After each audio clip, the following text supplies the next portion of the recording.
the Sattvic concept of daily life.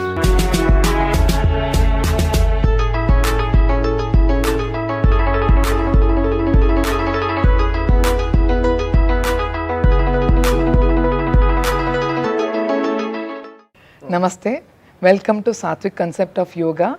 Myself Chetana Badekar here, today going to discuss about Karma Yoga. You might have been heard of Karma Yoga, but many people are not aware of what exactly Karma Yoga is. What is Karma Yoga? We heard that people evolve through yoga by practicing some asanas. We heard that people are evolving through bhakti by surrendering themselves to an entity called God or the universal energy as a God and surrendering themselves by chanting that God, praising that they evolve. That is different. In Karma Yoga, person is not believing any god or goddess or not following any religion, not necessarily following a religion, but he is doing his duty sincerely without any expectation. A selfless service. That is evolving a person. That's nothing but Karma Yoga. It is very difficult concept to understand. We want to do good duties. Everyone wish to do a good duties. So today I did this good deed. I donated this much amount for a charitable trust. We acknowledge our positive action as well as we acknowledge our negative action. That is not Karma Yoga. So you are doing certain duties for your survival, for the self benefit, for fulfilling your desire is not Karma Yoga. So or to get some materialistic aspect of the life you are earning, doing something, that can't be just called as Karma Yoga. That's karma. That's a duty. But it's not Karma Yoga. And some people say that I am doing charitable activities, I donated this much, with the receipt they are showing that. That is also not called as Karma Yoga. A Karma Yoga is such a deed when person is doing an action without any attachment on the action. You are totally detached from that action. You are very committed, you are sincerely doing it, meticulously doing it, executing it in a right way, but on the action or the result of that particular action, what we call it as karma phala, the result of the action, you are not concerned on. It may be positive result or negative result, you don't want to owe that. That is called Karma Yoga. It is not that easy to establish. A Karma Yogi won't be following any rituals or anything. A simple person who is doing his duty sincerely without any expectations on the karma phala. But there will be a result which will honor him, which will come back to him in a different way. But he is not working for the sake of that result.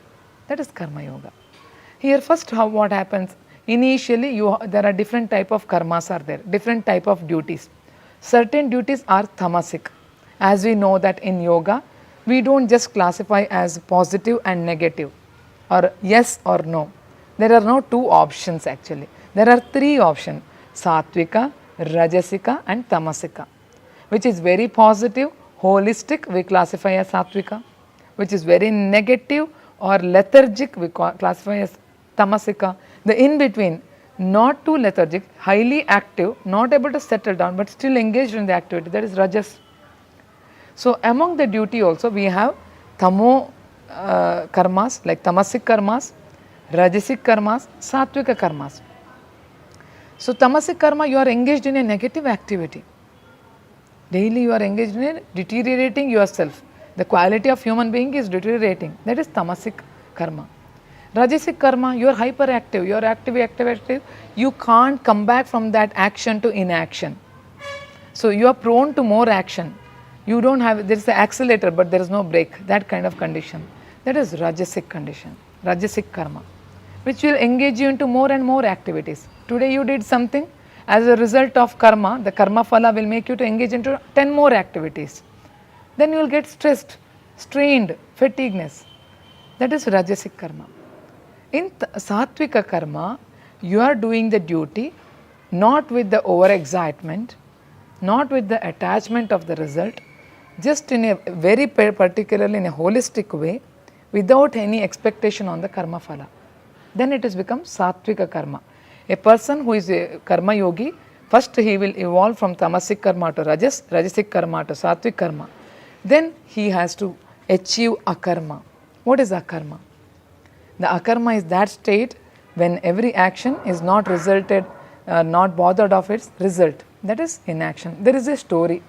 Once one guru sent a disciple to understand about Karma Yoga. He preaches about Karma Yoga. For the further more details of understanding of the Karma Yoga, you have to go and meet this particular person. He gives the details of the person. Disciple comes in search of that, and surprisingly he found a butcher man. Why my guru sent myself to a butcher man? What I am going to learn from him? This was the confusion. Then what happened? He obeyed the guru, since there will be something the guru mentioned. He go and approach him, say that my guru have sent you like this. He understood from where he is coming. He says that I am engaged in my duty. Please wait for me. I'll attend you. So he watches the butcher man, his name, work he is doing that. In the evening he'll finish his job, wash his hand. He takes this fellow back to home. There he take bath and come and sit in front of him. Then he started explaining all the sattvika duties. The disciple was surprised how a butcher man can be a karma yogi. He really experienced the presence of a karma yogi. His action may be that, but he is not attached with the action what he is doing. The whatever deed he did, that is not affecting his glory. That is called akarma. You may be doing a worse karma, but you are not getting attached with the attribute of that. That is called akarma. Once the akarma is achieved, you will start dissolving your ego, you will getting purified, then you will reach the siddha sthiti. A karma yogi will become a siddha. Then people recognize him as a yogi. That is through action you are evolving into a superior being. There are many karma yogis worked in this country across the globe. So in Kerala you can think of that E.N.S. Nambudiris or people who are selflessly worked, Mother Teresa. They never worked for building their family or building their own constructions or living, making for their luxuries. They work for many people. Your conscience is not limited for your survival. Your conscience is so big, it is concerned on every people's survival. For the coexistence you are working. That is Karma Yoga. So through your deed also you can evolve. That explains in Karma Yoga. We come back with the new concept of Raja Yoga, how a person can evolve in the Raja Yoga in next episode of Sattvic concept of daily life. Till then, wait for us. Thank you.